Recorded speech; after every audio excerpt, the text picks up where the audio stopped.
Hello, welcome back to the channel. I want to do a video on propagation because I learned a few things that I'm going to change up when I'm doing propagation. Hopefully this isn't making too much noise right now, but I'll explain what's going on here in a minute. And yeah, I want to share what I have learned and experimented with over the last few days. First of all, let's see these. I'm proud of these.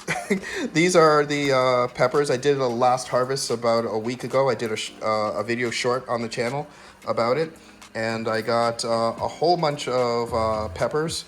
I clipped the last of the peppers, sweet peppers and hot peppers. These are the hot peppers from the plants and pulled them out. And I also did the sweet potatoes. I pulled out those.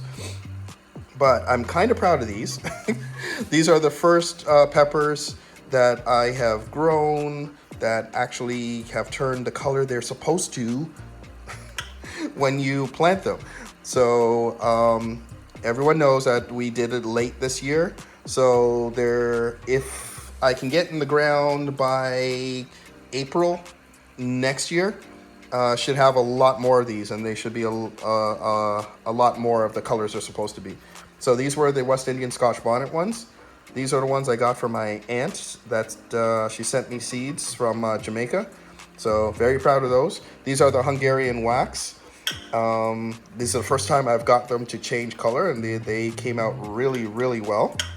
And I'm quite proud of those. So I'm expecting more of these next year. Also, this ugly little thing here, believe it or not, is the little piece of sweet potato that was sprouted on my counter that I planted in the garden on a whim that produced all of those sweet potatoes that you saw in that quick harvest video. When I was uprooting everything and I uprooted the plant, this was at the bottom of the root ball. So this is the mother potato. Half a potato, barely anything. I don't think it will sprout again. It's been on the counter for about a week just sitting here. We'll see what happens. I'll be impressed if it decides to put up more leaves. That'll be just hilarious. But very impressed with the outcome of that. So I just wanted to share that with you. Okay, propagation. I've talked about how I've done propagation before with the pothos. One of the easiest plants to have in your house. They're not fussy. They're great office plants and stuff like that.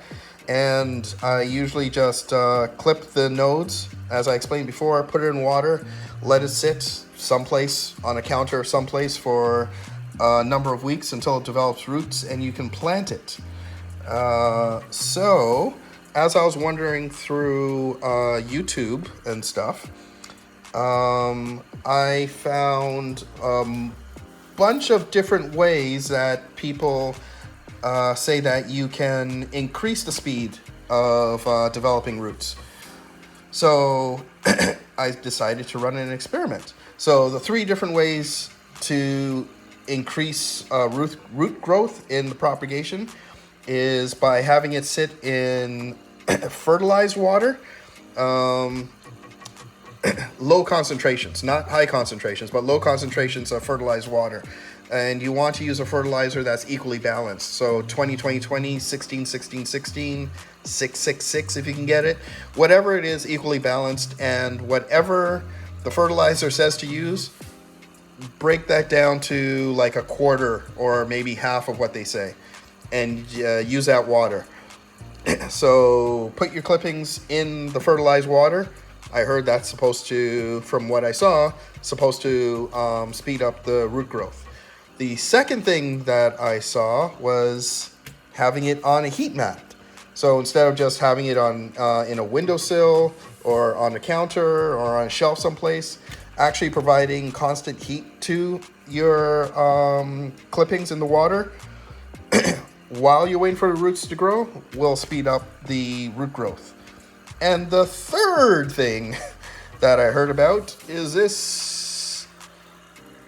Kind of looks like crazy scientific nonsense going on here, but it's to aerate the water. So this is just an air pump that I had from like an aquarium setup that I had. running to air stones.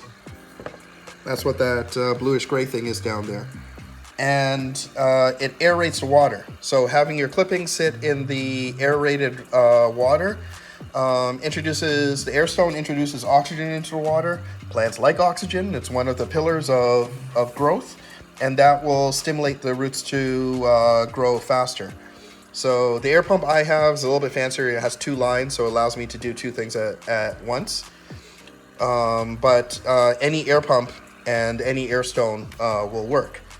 So me being the person that I am, I decided, hey, why don't I mix all 3 of those methods into one? So I started experimenting. This is the Monstera that I'm propagating here. And this is the philodendron, and the other clipping is from the golden pothos. So this one I just have sitting in water, and they call this the stagnant water method. Sounds nasty, but I guess because it's just sitting in water. And I have that sitting on the counter for a week. And this one has the fertilized water sitting on a heat mat and getting aerated to see what would happen. And I did the same thing with the Monstera clippings because I wanted to start propagating Monstera, which I heard was really easy. So same thing. In this, I just have one clipping sitting in just regular tap water, just like this. Regular tap water, no heat or anything, just sitting in there. And this one, I have the fertilized water, aerated, also sitting with the pothos on a heating mat. So for the pothos, this is probably not the best container to have it in because I had problems trying to keep the stems in the water, but we'll take a look here. This has only been 1 week in here. So that's the root development there. These are the pothos. That's the root development there. The philodendron, I don't think we'll have much because I kept on fighting to keep it on there. There's a little something there, but I don't think that's new growth. And the last one, same thing. I don't think there's much growth on that. But after 1 week, we have this. This is the stagnant method, the way I usually do it. So here, this is the philodendron. And you can see root growth there. This is the pothos. And it has root growth there. Philodendron again. And the other pothos, which doesn't have anything at all. But in comparison, the aerated, heated, and fertilized water, and the one that was just sitting. So it's like 2/3 bigger. So this is a lot of evidence to me that the one in the aerated, heated, and fertilized water is growing a lot faster. If this continues and I can keep the cuttings sitting in the water instead of floating up to the top, or if I can find another vessel for it, this should be ready in 3 weeks or so to actually pot up, which is incredible. Because at this rate, this one doesn't look like it's going to be ready for like 2 months. So that's pretty impressive. So I'm just going to put these back. This has actually been in here 2 weeks. I'll pop up a video over here someplace of what it was like after 4 days. This has been in here 1 week. The brown part you see here is the original aerial root. These white nubs are the new growth. And if you compare this to the video that's going to be over here of I took a video after 4 or 5 days of these guys in the aerating, and they are about the same size roots. So the other one was like 4 or 5 days. This is like 7 days that it's been in here. After 2 weeks, these guys are a lot bigger. Let me see if I can get one out. Where is it? There. That is after 2 weeks. All the white stuff is new growth. Let me take out another one here. This one's a little bit slower to develop, but still not bad. And this one has the most. Even there's a lot of tips on there. So I would say in another week or so, I would probably be getting secondary roots on these. To me, it seems to be worth it. Whoops. If you happen to have a pump, or if you want to buy one, a cheap one of these is probably like 20 bucks. It'll probably just have one line, which is fine. You don't need to have multiple lines like I do. And if you have the heating mats, because if you've done any seedlings or whatever, you'll have heating mats. If you're growing lettuce at home, like I was doing in the basement, you'll have heating mats there. So to me, this is a great method to increase how quickly you can get roots growing on your propagations and get them in the soil. I believe, from what I see, although it's kind of comparable with the Monstera, I still see way more roots on the aerated one than the non-aerated one. So for me, it's worth the time and the money if you have to spend. Luckily, I didn't have to spend a whole lot of money on this setup to do the heated, fertilized, and aerated water. And once again, it's just an air stone. There's nothing fancy to it at all. If you are going to do this, I do suggest that you keep in mind the container that you're going to use for it.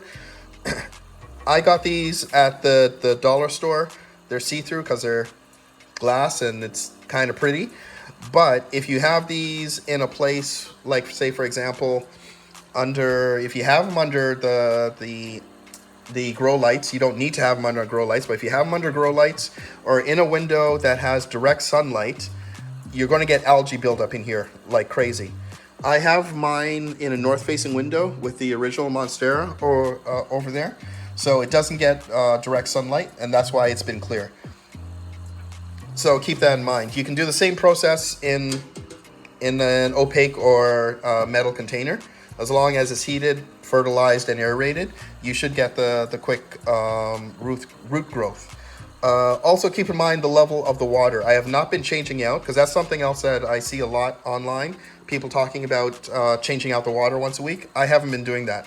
I've just been topping off whatever is in there. So I haven't been changing out the water, and the water isn't crazy nasty or anything like that. And because I'm not in direct sunlight also, I don't have algae growth going on the glass. Keep an eye on the water in the container. I try to keep it on at 2/3 high. Any higher than that and the bubbles popping will actually splatter out, and you'll get like a wet mark on the floor or on your heating mat or your shelf or wherever you're keeping it. So you might want to keep like a paper towel underneath just to keep or to soak up anything that splatters out. I found at this height I'm pretty good, everything stays in there. This one I kind of been struggling with, but this isn't in the right container anyways, so that's something to look at. But anyways, that's it for new propagation techniques. Yeah, give it a try. See what happens. Oh, quick little update on the Orchid. This is half of the orchids that I repotted. Really liking these plastic containers. And I'm not just going to use it for orchids. I think slowly I'm going to switch over all my plants to these see-through plastic containers. It just allows you to see the roots better. Some plants benefit from it because they like light getting to their roots. They're pulling nourishment from that. But you can see that it is growing. It's like you can actually see the stem now. And it has a little new leaf shoot popping up. I'm kind of running an experiment with this too, because I had a conversation with the wife who didn't think that I need to keep these under the grow lights. So I have this one, which is up here, It's just sitting on the floor with the rest of these guys in basically low light conditions.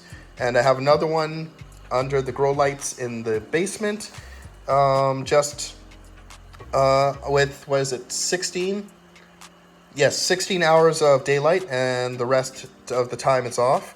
And it's on a heating mat in there as well. So we'll see if one does better than the other and what's going on. Right now, kind of seems like my wife was right. I'm not going to tell her that yet, but this one, the leaves do seem like shinier and healthier than the one downstairs, which is kind of weird. But I just started that experiment over the last week or so we'll see how that goes. But anyways, propagation, aerate, vitaminized, filtered, not filtered. Why can I not remember that? Fertilized. Oh my gosh, brain fart. Aeration, fertilized, water, heating mat, stronger root development. So far that I've noticed with the Monstera and the Pothos. That is it. Have a great day, guys.